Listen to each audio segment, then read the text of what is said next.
Perkembangan kajian sirah Nabi dan cara memahaminya di zaman sekarang. Sirah dan sejarah Nabi. Tidak diragukan lagi, sirah Nabi Muhammad SAW merupakan tiang pancang utama bagi gerakan sejarah yang sangat besar, yang menjadi keistimewaan kaum muslim kendati bahasa dan tanah air mereka berbeda-beda. Berangkat dari sirah Nabi SAW, inilah kaum muslim menyusun catatan sejarah periode-periode berikutnya. Sebab catatan sejarah dan kejadian yang pertama kali disusun penulis muslim adalah berbagai kejadian dalam kehidupan Nabi SAW, lalu disusul oleh penyusunan catatan berbagai peristiwa yang terjadi di masa-masa berikutnya hingga zaman sekarang. Bahkan sejarah jahiliyah yang tercecer di belakang periode Islam di Jazirah Arab hanya diperhatikan oleh kaum muslim, Arab dan non-Arab. Mereka menyisihkannya dan kemudian menyusunnya berdasarkan petunjuk Islam yang membatasi pengertian jahiliyah, juga berdasarkan cahaya paling terang dalam sejarah manusia berupa kelahiran manusia utama, Nabi Muhammad SAW beserta perjalanan hidupnya. Dengan demikian, sirah Nabi SAW membentuk poros gerakan penyusunan sejarah Islam di Jazirah Arab. Bahkan sirah Nabi SAW merupakan faktor yang mempengaruhi berbagai kejadian di Jazirah Arab, dan kemudian juga berbagai peristiwa di seluruh dunia Islam. Ilmu periwayatan kejadian bersejarah telah dimiliki bangsa Arab dan kaum muslim sebagai metodologi ilmiah yang cermat untuk mempelajari berbagai peristiwa dan membedakan antara yang valid dan yang tidak valid. Metodologi ini tidak dimiliki selain mereka. Hanya saja, mereka tidak mungkin menciptakan metodologi ini dan menerapkannya dalam buku-buku sejarah jika bukan karena sirah Nabi SAW yang sudah dianggap sebagai kebutuhan pokok agama. Mereka dipacu untuk menyusunnya dengan benar dan tidak membiarkan kepalsuan atau kebohongan mencampurinya. Sebab mereka tahu bahwa sirah Rasulullah SAW beserta sunnahnya merupakan kunci pertama untuk memahami Kitabullah. Lagi pula, keduanya merupakan contoh ideal tentang cara menerapkan dan mengamalkan Kitabullah. Faktor keyakinan pada kenabian Rasulullah SAW, keyakinan bahwa Al-Quran adalah firman Allah Subhanahu wa Ta'ala, keyakinan bahwa mereka mengemban tanggung jawab untuk mengamalkan tuntunannya, dan keyakinan bahwa Allah akan memperhitungkan semua amal mereka secara rinci telah menggugah mereka untuk berusaha sekuat tenaga menciptakan metodologi ilmiah yang dapat membentengi fakta-fakta sirah dan sunnah Nabi SAW yang suci.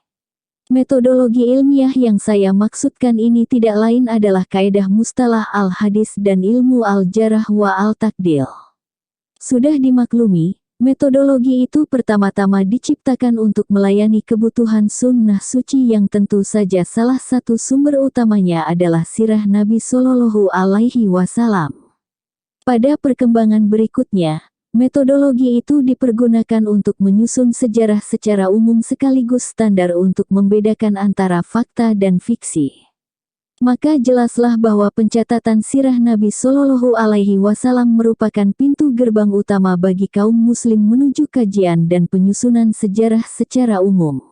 Kaedah-kaedah yang dipergunakan untuk memastikan originalitas suatu riwayat merupakan hasil pemikiran kaum muslim yang merasa sangat perlu menjaga setiap sumber dan mata air pertama Islam dari segala noda yang dapat mengeruhkannya.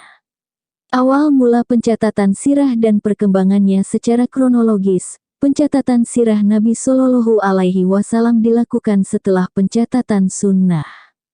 Jadi pencatatan sunnah atau hadis lebih dahulu daripada pencatatan sirah Nabi secara umum. Pencatatan sunnah sudah dimulai sejak Rasulullah SAW masih hidup, atas seizin bahkan perintah beliau. Izin itu diberikan setelah beliau melihat bahwa para sahabatnya telah menyadari perbedaan besar antara metode Al-Quran yang bersifat mukjizat dan metode hadis yang bersifat intens sehingga mereka tidak mencampur adukannya. Sementara pencatatan sirah riwayat hidup Rasulullah SAW dan berbagai peperangannya, yakni magazi baru dilakukan kemudian. Meski demikian, para sahabat sangat memperhatikan periwayatan sirah dan magazi itu dari lisan ke lisan. Barangkali orang yang pertama menaruh perhatian pada sirah Nabi Shallallahu Alaihi Wasallam secara umum adalah Urwah bin Az-Zubair, meninggal pada tahun 92 Hijriah. Lalu Aban bin Utsman bin Affan meninggal pada tahun 105 Hijriah. Kemudian Wahab bin Munabbih meninggal pada tahun 110 Hijriah. Berikutnya Syurahbil bin Sa'ad meninggal pada tahun 123 Hijriah. Lalu Ibnu Syihab Az-Zuhri meninggal pada tahun 124 Hijriah. Mereka semua dianggap sebagai generasi pertama yang mencurahkan perhatian pada pencatatan sirah Nabi. Tulisan mereka juga dianggap sebagai titik tolak aktivitas ilmiah yang agung ini, bahkan dianggap sebagai langkah pertama menuju pencatatan sejarah. Di luar fakta bahwa catatan paling pertama mengenai sirah Nabi Shallallahu Alaihi Wasallam adalah Al-Quran dan Al-Sunnah. Keduanya merupakan dokumentasi paling utama mengenai kehidupan Rasulullah Shallallahu Alaihi Wasallam. Sebab sepanjang hidupnya, Rasulullah sangat memperhatikan ucapan dan perbuatannya, apalagi yang berkaitan dengan legalitas hukum. Namun semua karya tulis mereka telah punah. Tidak ada satu pun yang sampai kepada kita, kecuali jejak-jejak berserakan yang sebagiannya dikutip At-Tabari.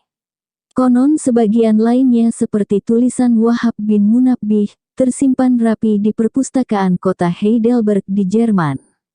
Setelah generasi pertama, muncul generasi berikutnya yang menyerap dengan cepat semua yang ditulis generasi pertama.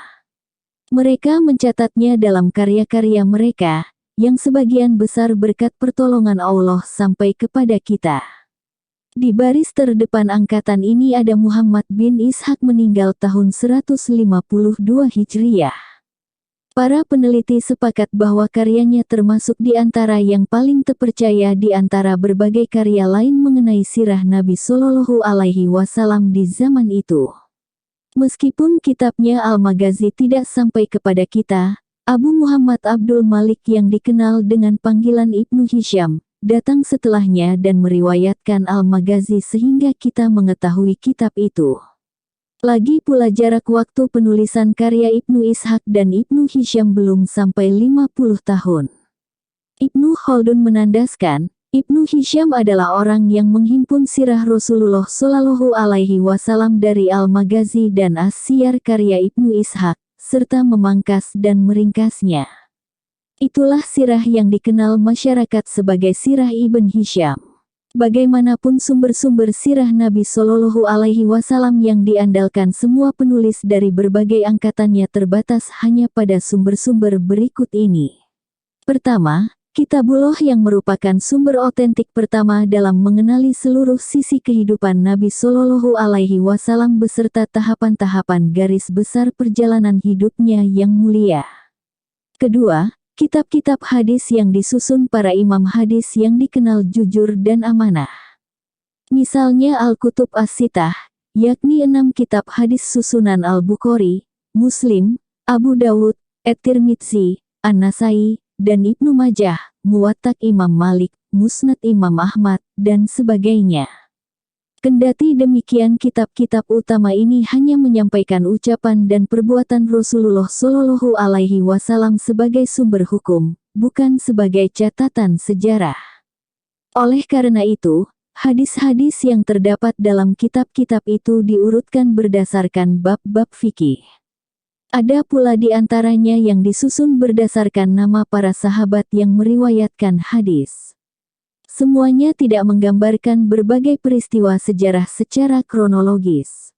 Ketiga, para periwayat yang menaruh perhatian pada sirah dan kehidupan Nabi Shallallahu Alaihi Wasallam secara umum.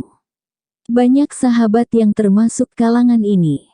Bahkan nyaris setiap sahabat yang pernah bersama Rasulullah Shallallahu Alaihi Wasallam dalam suatu kejadian pasti meriwayatkannya kepada sahabat lain dan generasi setelahnya lebih dari satu kali. Namun tidak seorang pun di antara mereka yang sejak awal menaruh perhatian pada penghimpunan dan penyusunan sirah. Di sini saya ingin menekankan perbedaan antara hal umum yang disebut dengan pencatatan dan hal khusus yang disebut dengan penyusunan. Contoh pertama adalah pencatatan hadis secara umum yang dilakukan banyak periwayat, sedangkan contoh kedua adalah penyusunan dan penghimpunan berbagai catatan itu secara kronologis. Metodologi ilmiah dalam periwayatan sirah Nabi Shallallahu Alaihi Wasallam. Sudah dimaklumi, pencatatan sirah Nabi Shallallahu Alaihi Wasallam tergolong dalam hal umum yang disebut dengan sejarah. Meski demikian, sebagaimana telah ditegaskan, sirah Nabi Shallallahu Alaihi Wasallam merupakan titik tolak sejarah sekaligus rujukan untuk mempelajari berbagai kejadian dari masa ke masa. Lalu metodologi apakah yang diandalkan para penulis sirah? Mereka mengikuti apa yang pada zaman sekarang disebut dengan aliran objektif dalam pencatatan sejarah, sesuai dengan kaidah ilmiah yang akan saya paparkan. Jelasnya tugas para penulis sirah Nabi Shallallahu Alaihi Wasallam hanyalah memastikan mana yang benar-benar terjadi. Di antaranya dengan mengikuti standar ilmiah yang tercermin dalam kaidah mustalah hadis yang berkaitan dengan sanad serta matan, juga kaidah al-jarah wa at-takdil yang berkaitan dengan perawi termasuk biografi dan keterpercayaannya. Ketika mereka menemukan berbagai riwayat dan kabar mengenai aneka kejadian yang berkaitan dengan kehidupan Rasulullah Shallallahu Alaihi Wasallam, mereka menerangkan dan menyusunnya tanpa melibatkan imajinasi, perasaan, maupun kebiasaan mereka dalam penceritaan kejadian-kejadian tersebut. Mereka berusaha keras menjaga riwayat yang mereka susun agar terbebas dari manipulasi maupun distorsi. Mereka memandang bahwa kejadian bersejarah yang diketahui melalui semua kaidah ilmiah yang sangat rinci itu merupakan fakta suci yang harus ditampilkan di hadapan publik apa adanya. Mereka memandang tergolong pengkhianatan yang tidak bisa diampuni jika, melalui analisis kepribadian dan kecenderungan jiwa yang biasanya merupakan cerminan lingkungan dan masyarakat, seseorang yang dianugerahi kemampuan untuk menilai mana yang fakta dan mana yang fiksi kemudian mengubah atau merekayasanya sekehendak hatinya. Dengan mengikuti kaedah-kaedah ilmiah dan dilandasi pandangan objektif terhadap sejarah, itulah sirah Nabi Shallallahu Alaihi Wasallam sampai kepada kita, mulai dari kelahiran, pengasuhan, masa kanak-kanaknya, dan masa mudanya, juga berbagai tanda kenabian yang luar biasa, yang menyertai tahapan-tahapan masa kecil dan masa mudanya, pengutusannya dan turunnya wahyu dalam hidupnya, juga mengenai keutamaan akhlak, kejujuran, dan amanahnya. Aneka kejadian luar biasa dan mukjizat yang dianugerahkan Allah melalui beliau hingga berbagai tahapan dakwah yang dijalaninya dalam menunaikan perintah Tuhannya, seperti berdamai, membela diri, berperang setiap kali dakwah mendapat ancaman, hingga aneka hukum dan prinsip syariat yang diwahyukan kepadanya, baik berupa Al-Quran yang bersifat mukjizat maupun hadis yang menjelaskan dan menerangkan. Dengan demikian, para penulis sirah generasi pertama dan kedua hanya mentransfernya kepada kita dengan panduan metodologi yang jelas dan ketat. Analisis ilmiah dilakukan secara ketat baik terhadap materi yang diriwayatkan, yakni matan atau redaksi, maupun keterpercayaan si periwayat. Mereka akan menyisihkan materi yang dianggap tercampuri kebohongan atau kepalsuan. Mereka juga menyisihkan riwayat yang dikisahkan para perawi yang dari sisi karakter pribadinya dianggap tidak dapat dipercaya. Sementara aktivitas penyusunan atau pengambilan kesimpulan hukum, prinsip, dan kandungan riwayat-riwayat itu setelah diterima secara sempurna merupakan aktivitas ilmiah lain yang tidak ada kaitannya dengan sejarah, dan sama sekali tidak pantas dicampur adukan dengan sejarah. Itu merupakan aktivitas ilmiah tersendiri yang independen. Ia memainkan perannya berdasarkan metodologi dan kaedah lain. Aktivitas ini dilakukan dengan mengikuti panduan ilmiah yang akan menjaganya dari kekeliruan dan dorongan nafsu yang disebut para penulis masa kini, seperti William James, sebagai kehendak keyakinan. Kaedah yang melandasi aktivitas itu diantaranya adalah al-qiyas al-istiqrai atau analogi induktif, yang melibatkan berbagai bentuk aturan, segala macam tanda, isyarat, serta petunjuk, dan sebagainya. Dari pelbagai kejadian dalam perjalanan hidup Nabi Shallallahu Alaihi Wasallam dengan mengikuti kaidah ini, ditariklah berbagai istinbat yakni kesimpulan hukum, antara lain ada yang berkaitan dengan akidah dan keyakinan, ada pula yang berkaitan dengan legalisasi syariat serta suluk.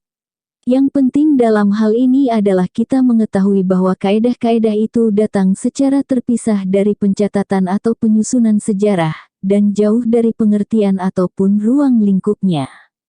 Kaidah-kaidah ini merupakan hasil kerja keras ilmiah lain yang didasari bangunan sejarah yang memainkan perannya berdasarkan kaidah ilmiah yang telah saya sebutkan. Sirah Nabi menurut sejarawan modern. Pada abad ke-19, muncul berbagai macam aliran dan metode pencatatan dan penyusunan sejarah, selain metode objektif, atau yang disebut dengan metodologi ilmiah. Sebagian besar aliran itu saling bertemu dalam apa yang saya sebut sebagai aliran subjektif. Sigmund Freud pun dianggap sebagai salah satu pengusung dan penggiat penting aliran itu. Para tokoh aliran itu tidak menganggap masalah jika sejarawan melibatkan kecenderungan pribadinya dan juga pemikiran, agama, atau kecenderungan politiknya ketika menyusun, menafsirkan, dan menilai berbagai peristiwa dan para pelaku sejarah. Bahkan mereka menganggap keterlibatan itu sebagai keniscayaan bagi sejarawan. Mereka tidak hanya menyebutkan riwayat dan kabar atau sekadar menghimpun fakta-fakta yang telanjang, tetapi mereka juga harus melibatkan diri dalam penafsirannya. Metode itu menjadikan pencatatan dan penyusunan sejarah sebagai sebuah kerja seni, dan tidak membiarkannya menjadi karya ilmiah yang rinci. Meskipun tidak bermaksud membicarakan berbagai aliran sejarah atau mengkritiknya, saya merasa perlu untuk mengungkapkan keberatan saya atas aliran tersebut dan para pengusungnya. Di era perkembangan metodologi penelitian ilmiah, aliran subjektif tersebut merusak dan mengaburkan fakta-fakta berbagai peristiwa sejarah. Sebab para pengusung aliran itu menuruti aneka firasat dan keinginan atau syahwat pribadi serta fanatisme nafsu. Betapa banyak fakta yang terhapus, peristiwa yang terdistorsi dan orang-orang tak bersalah yang terzalimi di bawah dominasi pengadilan ngawur yang sewenang-wenang itu. Nah, apakah aliran baru itu berdampak pada pencatatan sirah dan cara menganalisisnya? Kenyataannya, aliran baru dalam pencatatan sejarah itu telah menjadi landasan bagi aliran baru dalam mengkaji dan memahami sirah Nabi yang dilakukan sekelompok sejarawan. Lantas bagaimana aliran ini berkembang? Apa sajakah faktor-faktor perkembangannya? Dan kemanakah aliran itu menuju di zaman sekarang? Perkembangan aliran itu mulai berkembang di timur pada era penjajahan Inggris atas Mesir. Sebagaimana kita ketahui, pada masa itu Mesir merupakan mimbar dunia Islam. Dunia Islam mengarahkan pikiran dan akalnya ke sana setiap kali ingin mengetahui suatu ilmu tentang Islam, layaknya dunia Islam mengarahkan wajahnya ke Ka'bah saat mendirikan sholat ataupun menjalankan ibadah haji. Posisi Mesir yang menjadi kiblat dunia Islam dalam bidang pengetahuan di masa itu dan terpusatnya perhatian kaum muslim ke negeri ini mengusik ketenangan penjajah Inggris. Meskipun Inggris menundukkan seluruh negeri di bawah satu kekuasaan melalui peperangan dan kekerasan, itu hanyalah ketundukan sementara yang tidak memberi rasa aman, selama Al-Azhar masih memegang kepemimpinan dalam bidang keilmuan. Oleh karena itu, penjajah Inggris mesti menempuh salah satu dari dua solusi ini. Pertama, memutuskan hubungan antara Al-Azhar dan kaum muslim dengan berusaha membatasi dan mengurangi kekuasaan dan dominasi ilmiahnya atas dunia Islam. Kedua, menyusupi pusat operasional kepemimpinan dalam tubuh Al-Azhar sehingga berbagai kebijakan Al-Azhar mengarah pada kepentingan penjajah serta membantu penjajah untuk menciptakan ketenangan dan stabilitas di negeri jajahannya. Inggris tidak ragu memilih solusi kedua, dengan pertimbangan bahwa solusi itu paling mungkin dan paling mudah dilakukan dan jauh dari kemungkinan terendus kaum muslim. Satu-satunya jalan untuk menyusupi kepemimpinan ilmu dan pemikiran dalam tubuh Al-Azhar adalah mengandalkan titik kelemahan yang tengah dihidap seluruh umat Islam, termasuk Mesir dan negeri-negeri lainnya, yaitu perasaan sia-sia, tertinggal, bodoh, dan tercerai-berai yang dialami kaum muslim, sementara mereka melihat kebangkitan luar biasa yang dialami Barat dalam berbagai bidang pemikiran, ilmu pengetahuan, dan peradaban. Tidak disangsikan lagi, kaum muslim memang menanti-nantikan hari ketika mereka terbebas dari segala beban yang membuat mereka tertinggal agar mereka bisa bergabung dengan umat lain dalam laju peradaban, kemajuan, dan perkembangan ilmu pengetahuan modern. Melalui jalan itulah, bisikan bahkan tipu daya kolonial menyusupi dada dan kepala sebagian pemikir muslim di Mesir. Bisikan itu mengungkapkan bahwa Barat baru bisa terbebas dari belenggu kebodohan dan ketertinggalan ketika mereka menundukkan agama di bawah panduan ilmu pengetahuan. Mereka maju ketika memisahkan dengan tegas antara ilmu pengetahuan dan agama. Keduanya bisa berjalan bersama ketika agama tunduk pada ilmu pengetahuan. Lebih jauh mereka membisikkan, jika dunia Islam benar-benar ingin terbebas seperti itu maka tidak ada pilihan selain menempuh jalan yang sama, memahami Islam layaknya orang Barat memahami Kristen. Kemajuan dunia Islam baru akan terwujud jika pemikiran Islam dibebaskan dari segala hal gaib yang tidak bisa dipahami dan tidak tunduk pada standar ilmu pengetahuan modern. Orang-orang yang silau oleh fenomena kebangkitan Eropa modern pun langsung tunduk dan mengikuti bisikan itu. Mereka adalah kalangan yang hakikat keimanan belum mengakar kuat dalam jiwa mereka, sementara segala hakikat dan prinsip ilmu pengetahuan modern pun belum menjelma dalam akal mereka.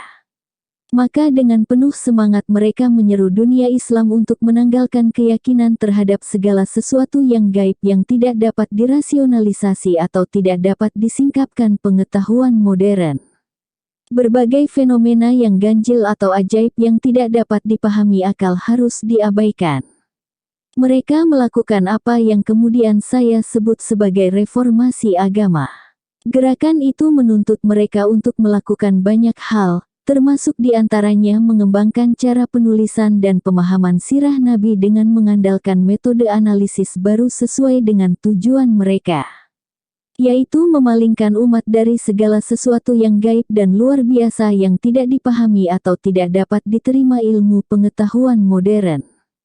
Salah satu bidang yang kemudian mereka garap adalah pencatatan sejarah.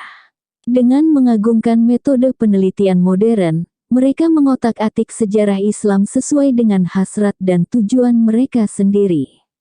Dalam bidang ini, mereka memiliki sandaran terbaik yang membantu mereka mewujudkan tujuan.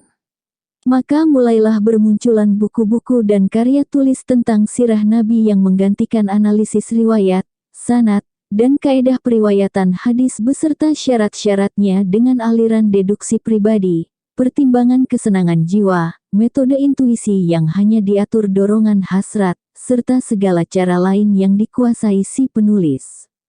Mulailah mereka menyisihkan segala hal yang tergolong mukjizat dan kejadian luar biasa yang bertentangan dengan kewajaran, termasuk dalam sirah Nabi Shallallahu Alaihi Wasallam karena tidak masuk akal. Mereka menganggap semua fenomena itu sebagai sesuatu yang mustahil terjadi. Kemudian mereka menyematkan pada diri Rasulullah Shallallahu Alaihi Wasallam sifat jenius, agung, pemberani, dan lain-lain. Agar pembaca tidak lagi memikirkan segala sifat kenabian, wahyu, risalah, dan sebagainya yang akan mengarahkan mereka pada berbagai hal yang tidak biasa, yang justru merupakan unsur-unsur utama kepribadian Nabi Shallallahu Alaihi Wasallam. Buku Hayat Muhammad karya Husain Haikal merupakan contoh paling menonjol yang dihasilkan kelompok ini dalam bidang penulisan sirah Nabi. Sang penulis dengan bangga mengungkapkan, "Sungguh, saya tidak mengambil apa yang dicatat dalam buku-buku sejarah klasik dan kitab-kitab hadis, karena saya lebih memilih untuk menempuh cara ilmiah dalam pembahasan ini. Contoh karya tulis lainnya yang mencatat dan memahami sirah Nabi Shallallahu Alaihi Wasallam dengan cara baru itu adalah rangkaian artikel yang disebarluaskan Muhammad Farid Wajdi di majalah Nur al-Islam dengan judul As-Sirah al-Muhammadiyah Tahta Daw al-Ilmu al-Falsafah, yakni sirah Nabi dalam tinjauan ilmu dan filsafat. Dalam salah satu artikelnya itu dia mengatakan, "Para pembaca kami tentu menyadari bahwa dalam menulis sirah, kami benar-benar menjaga agar tidak memalingkan suatu fenomena atau peristiwa pada aspek mukjizat selama masih mungkin dicari faktor penyebabnya yang biasa, bahkan sekalipun sedikit dipaksakan." Contoh lain aliran ini adalah berbagai tulisan karya para orientalis tentang kehidupan Muhammad Rasulullah Shallallahu Alaihi Wasallam.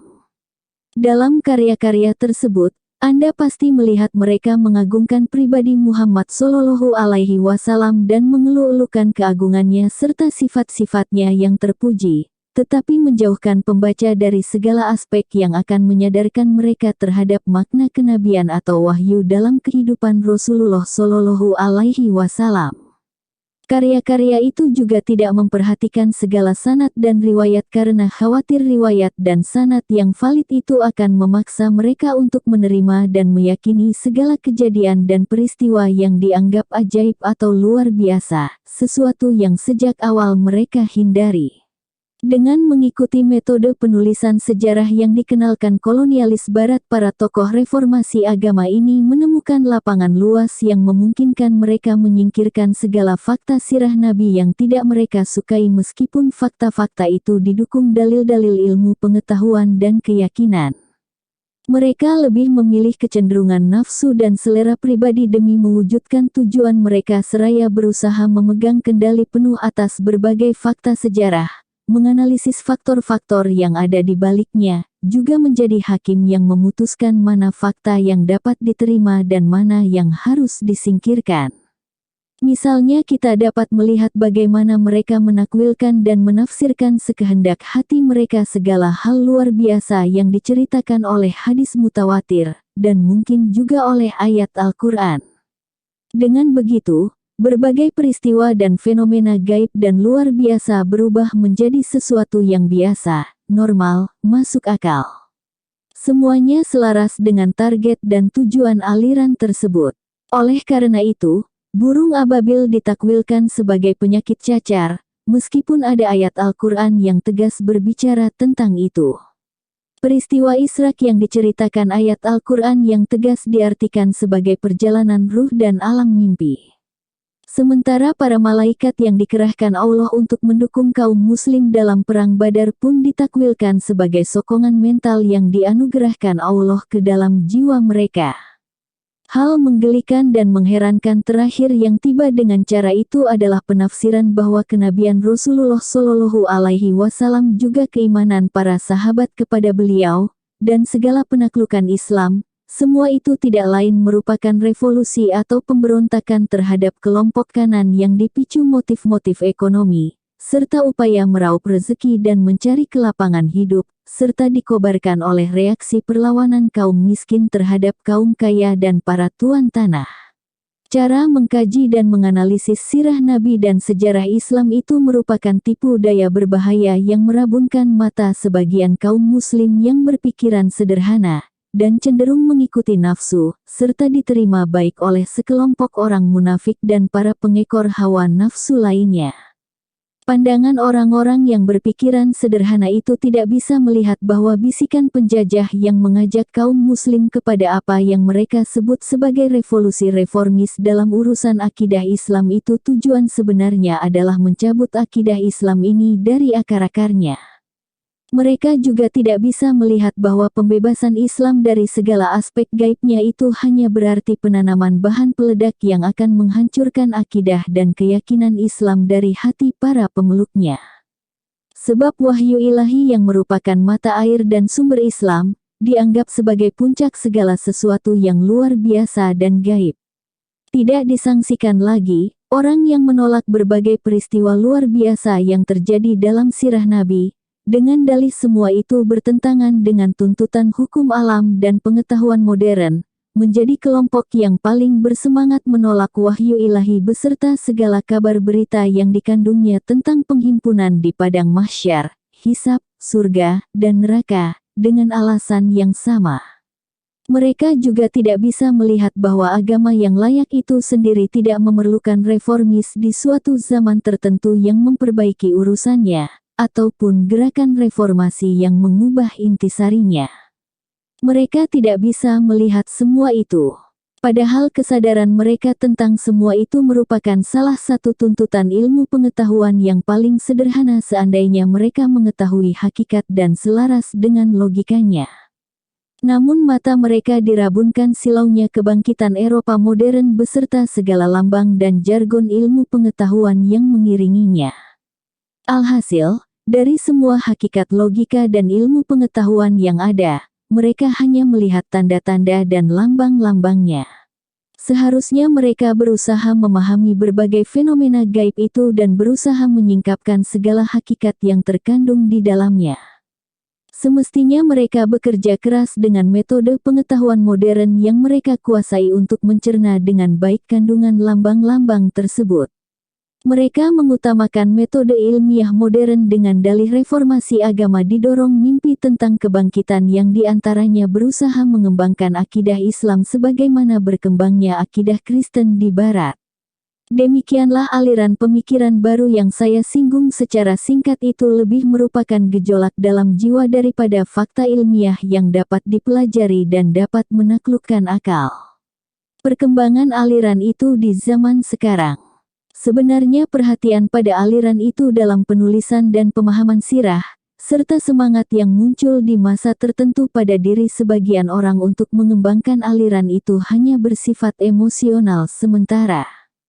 Setelah logika itu dilewati atau pemikiran mereka mentok tak dapat menafsirkan berbagai peristiwa ajaib yang didukung dalil-dalil yang sahih, mereka mengabaikan dan meninggalkan metode tersebut. Mereka berdalih, keterlibatan mereka dalam gerakan itu lantaran tergoda berita tentang kebangkitan ilmiah di Eropa yang sebelumnya terbelakang dan bodoh.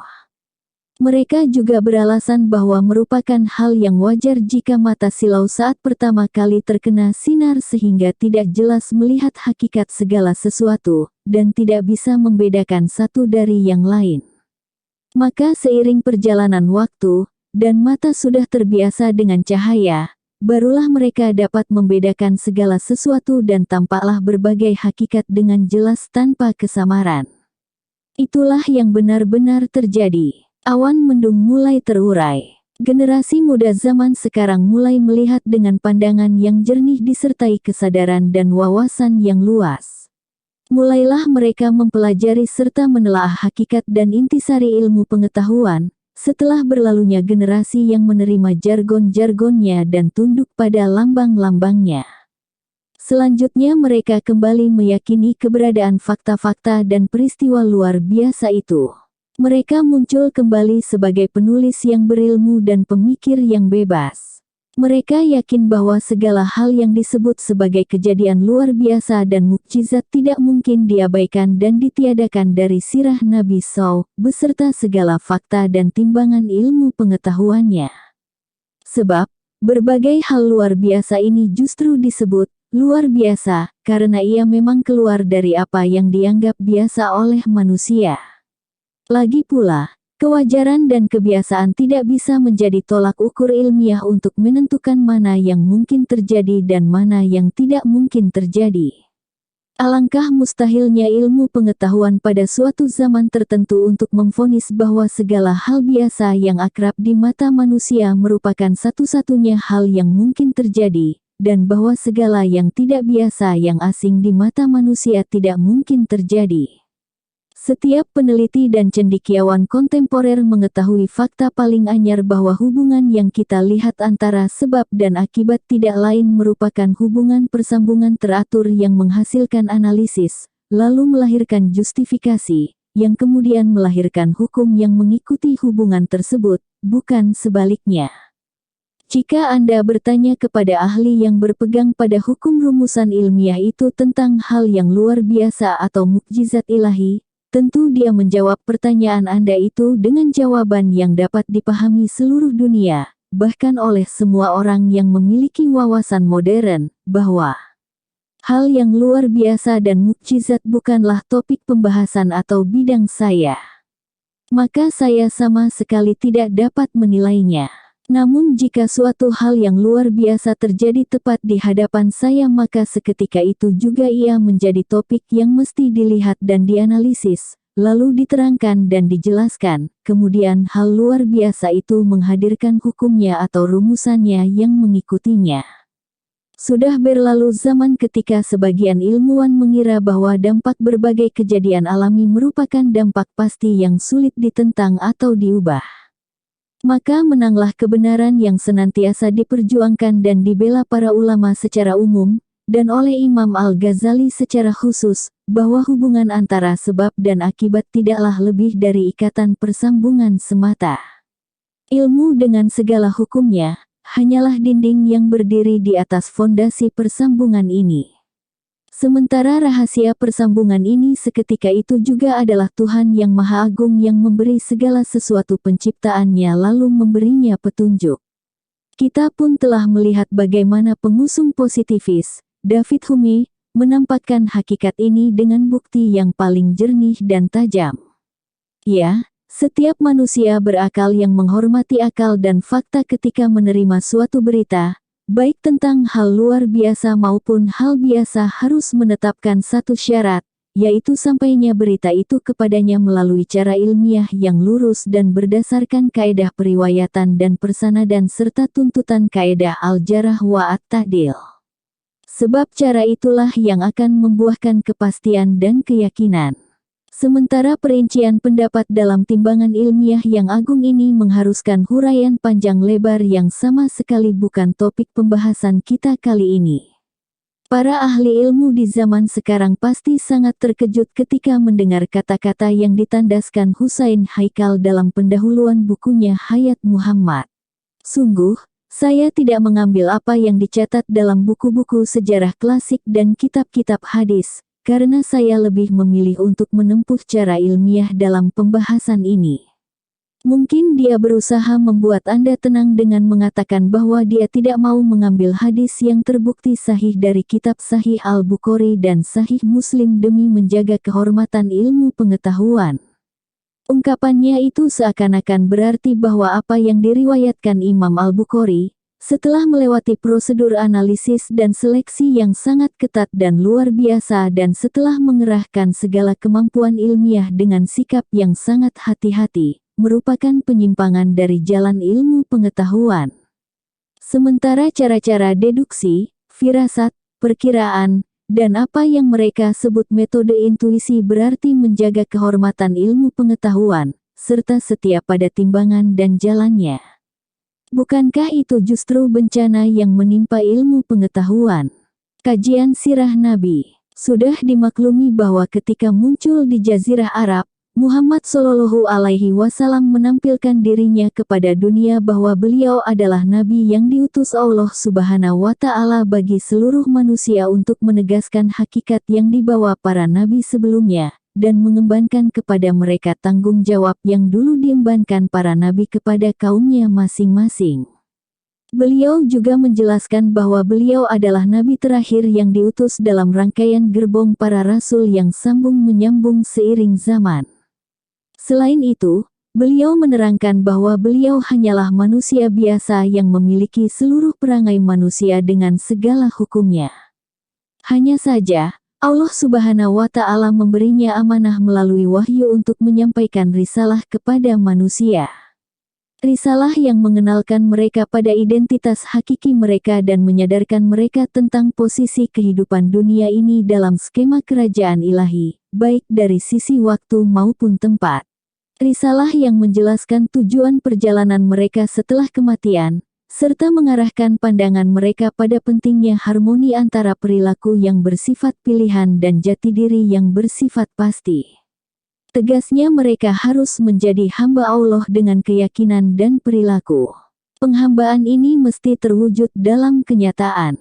Selanjutnya, beliau menegaskan kepada mereka dalam setiap kesempatan bahwa beliau tidak dapat menambah, mengurangi, atau mengubah sedikit pun isi risalah yang diembankan Allah Subhanahu wa Ta'ala untuk disampaikan kepada seluruh manusia. Bahkan, firman Allah menegaskan hakikat ini. Seandainya Muhammad mengada-adakan sebagian perkataan atas nama kami, niscaya benar-benar kami pegang dia pada tangan kanannya. Kemudian benar-benar kami potong urat jantungnya. Maka sekali-kali tidak ada seorang pun dari kamu yang dapat menghalangi kami dari pemotongan urat nadi itu. Quran Surah Al-Haqqah ayat 44-47. Jadi Muhammad Shallallahu Alaihi Wasallam tidak menampilkan dirinya kepada dunia sebagai pemuka politik, pemimpin bangsa, atau tokoh pemikir, atau seorang reformis sosial. Bahkan beliau sama sekali tidak pernah menganggap segala tindak tanduk yang telah diwahyukan kepada beliau itu sebagai upaya pribadinya sendiri. Maka jika kita ingin mengkaji kehidupan sosok istimewa seperti beliau, kita harus mengkaji seluruh kehidupannya melalui identitas diri yang beliau tampilkan kepada dunia, agar kita bisa mengetahui kejujuran atau ketidakjujuran yang dikandungnya berdasarkan kata-kata yang diucapkannya. Tak diragukan lagi, upaya ini mewajibkan kita untuk mengkaji seluruh aspek kepribadian dan kemanusiaan Nabi Shallallahu Alaihi Wasallam. Namun semua upaya itu harus dilakukan dengan tujuan untuk mengambil secercah petunjuk yang menyingkapkan kepada kita bukti-bukti yang ilmiah dan objektif tentang hakikat identitas diri yang beliau tampilkan pada dunia ini. Mungkin kita mengakui bahwa kita tidak terpaksa mencurahkan pikiran pada makna-makna kenabian dan kerasulan dalam kepribadian Muhammad Shallallahu Alaihi Wasallam, seperti yang beliau kehendaki. Jika semua itu tidak ada kaitannya dengan kondisi kita dan tidak ada urusannya dengan kebebasan dan perangai kita. Adapun apabila masalah itu berkaitan dengan urusan pribadi kita serta menyingkap segala karakteristik dan perangai kita, pastilah kita menghadapi penderitaan besar dan kebinasaan. Dengan demikian, persoalan itu lebih serius dan penting daripada yang kita bayangkan. Kita sama sekali tidak dapat mengacuhkannya begitu saja. Termasuk abai dan lalai jika kita menghindari upaya mengkaji identitas diri yang diperkenalkan Muhammad Shallallahu Alaihi Wasallam pada dunia ini, kemudian menyibukkan diri untuk mempelajari dan mencermati sisi-sisi lain kepribadiannya yang tidak ada sangkut pautnya dengan kita, serta tidak ada persentuhannya dengan identitas tersebut. Pengabaian apa kiranya yang lebih parah daripada ketika laki-laki istimewa ini, Muhammad bin Abdullah Shallallahu Alaihi Wasallam berdiri di hadapan kita untuk mengungkapkan jati dirinya, lalu dengan tegas dan penuh perasaan beliau bersabda, "Demi Allah, kalian pasti benar-benar mati layaknya kalian tidur, dan kalian pasti benar-benar dibangkitkan layaknya kalian bangun tidur. Dan demi Allah, pastilah itu surga yang abadi atau neraka yang abadi." Tetapi kemudian kita tidak menghiraukan kepribadian dan ucapannya itu, kita malah memperhatikan kejeniusan, kefasihan, dan kebijaksanaannya. Bukankah ini seperti seseorang datang menemui Anda di persimpangan jalan, lalu memberi petunjuk tentang arah jalan yang mengantarkan Anda kepada tujuan serta mewanti-wanti Anda jangan mengambil jalan yang berbahaya, tetapi Anda tidak menggubris semua ucapannya itu. Alih-alih Anda hanya memperhatikan penampilan, warna baju, dan gaya bicaranya. Tidak cukup dengan itu, Anda kemudian menjadikan ketiga hal itu sebagai objek kajian dan analisis. Bukankah itu perilaku yang bodoh? Logika menuntut kita untuk mengkaji kehidupan junjungan kita Muhammad Shallallahu Alaihi Wasallam dari berbagai sisi, kelahiran dan pertumbuhannya, akhlaknya, kehidupan pribadi dan lingkungannya, kesabaran dan perjuangannya, masa damai dan perangnya, interaksinya dengan kawan dan lawannya, sikapnya terhadap dunia dan perhiasannya, dan sebagainya. Kita harus mengkajinya secara objektif, jujur, dan cermat berdasarkan metodologi ilmiah yang menuntut penerapan kaidah-kaidah riwayat dan sanad serta segala syarat kesahihan yang dikandungnya. Menurut saya, logika menuntut kita untuk mengkaji semua itu, sebagai tangga untuk mencapai ujung pembahasan dan kajian yang membuktikan dan menegaskan kenabiannya serta menjelaskan hakikat wahyu dalam kehidupannya. Lantas, ketika semua itu tampak jelas bagi kita melalui pembahasan yang objektif dan bebas dari segala kecenderungan nafsu atau fanatisme, kita pun menyadari bahwa beliau tidak pernah membuat sendiri suatu syariat atau hukum bagi kita. Beliau hanya bertugas menyampaikannya kepada kita, sebagai ketentuan yang pasti dari sisi Tuhan semesta alam. Saat itulah, kita menyadari betapa agungnya tanggung jawab kita dalam melestarikan dan melaksanakan berbagai syariat dan hukum ini. Selanjutnya, semua orang yang mengkaji sirah Nabi Shallallahu Alaihi Wasallam, tetapi membatasinya hanya dari sisi kemanusiaannya dan menjauhkannya dari identitas yang ditampilkan Nabi Shallallahu Alaihi Wasallam kepada manusia, maka dia harus mengurung dirinya sendiri dalam misteri tertutup yang tidak ada jalan keluar darinya dengan metode analisis apapun.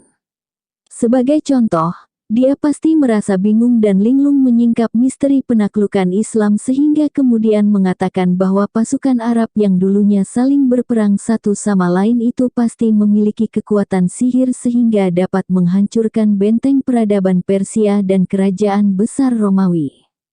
Contoh lainnya, mestilah dia bingung melihat betapa sempurnanya hukum Islam yang diberlakukan di Jazirah Arab padahal kawasan itu sebelumnya nyaris tidak mengenal kebudayaan dan tidak pernah melahirkan peradaban besar. Hukum itu benar-benar paripurna dan mengubah wajah Jazirah Arab. Meskipun, kawasan itu baru lahir layaknya bayi yang baru mengenal dunia. Jazirah Arab di masa itu baru mengenal peradaban, menambah wawasan, dan membangun komunitas yang kompleks. Bagaimana keadaan itu bisa dipahami sosiolog atau sejarawan yang mengandalkan rasio, yang memastikan bahwa kesempurnaan undang-undang di tengah suatu komunitas merupakan buah kematangan budaya dan peradabannya serta hasil dari unsur-unsur sosialnya yang terus berkembang. Semua itu adalah misteri tertutup. Tidak mungkin orang yang tidak mempertimbangkan kenabian Muhammad Shallallahu Alaihi Wasallam menemukan jawaban apapun di luar jawaban yang dianggap masuk akal dan normal. Alangkah seringnya kita melihat para penulis dari kelompok ini tampak kebingungan mencari-cari jawaban yang sering kali dipaksakan agar bisa keluar dari kebingungan. Namun mereka tidak pernah menemukan penjelasan yang memuaskan. Padahal jawaban dan jalan keluar dari kebingungan itu sangat jelas. Jawabannya adalah bersikap logis dan objektif dalam mengkaji sirah Nabi Shallallahu Alaihi Wasallam serta menjadikan identitas diri Muhammad Shallallahu Alaihi Wasallam yang beliau tampilkan kepada manusia sebagai poros untuk mengkaji seluruh kehidupannya. Jika kita mengkaji sirah Nabi Shallallahu Alaihi Wasallam disertai keyakinan bahwa beliau adalah seorang nabi yang diutus Allah Subhanahu wa Ta'ala, niscaya kita tidak akan merasa bingung atau linglung mencari jawaban dan penjelasan. Kita akan diarahkan pada upaya untuk mengungkapkan rahasia besar di balik berbagai fenomena yang ajaib dan di luar kebiasaan itu. Jika kita meyakini kenabian Muhammad Shallallahu Alaihi Wasallam, dengan mudah kita akan menerima bahwa beliau pasti dianugerahi dukungan dan pertolongan Allah yang telah mengutus beliau. Dan kita pun mengimani tanpa ragu bahwa Al-Quran adalah wahyu yang diturunkan Allah kepada beliau. Dengan demikian, undang-undang paripurna yang diterapkan di Jazirah Arab sesungguhnya merupakan firman Allah dan ketetapannya, bukan hasil kreasi manusia yang buta huruf. Tanpa keyakinan itu, siapapun tetap akan dilanda keheranan dan kebingungan melihat keajaiban tersebut. Allah berfirman kepada kaum beriman, "Janganlah kamu bersikap lemah, dan janganlah pula kamu bersedih hati, padahal kamulah orang yang paling tinggi derajatnya jika kamu orang yang beriman." Quran Surah Ali Imran ayat 139.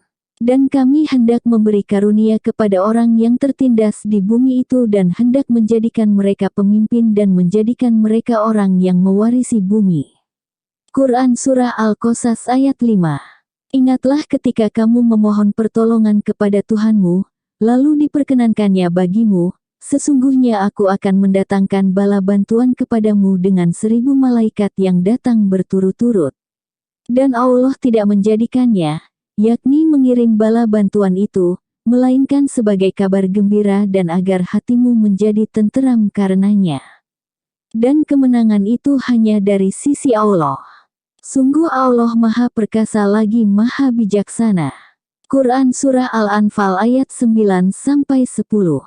Maka menjadi jelaslah segala sesuatu yang sebelumnya samar, tampak terang, terurailah awan mendung, dan segala sesuatu yang tampak ajaib itu kini terlihat wajar dan normal, karena Sang Pemilik kekuatan dan kekuasaan senantiasa menolong orang yang beriman kepadanya, yang selalu mengikuti pedomannya, serta mewujudkan kemenangan bagi mereka atas siapa saja yang Dia kehendaki. Justru yang membingungkan adalah seandainya Allah mewajibkan kemenangan bagi Rasul-Nya dan dukungan bagi hamba-hambanya yang beriman, tetapi mukjizat kemenangan dan pertolongan itu tak pernah terjadi dalam kenyataan. Bersambung.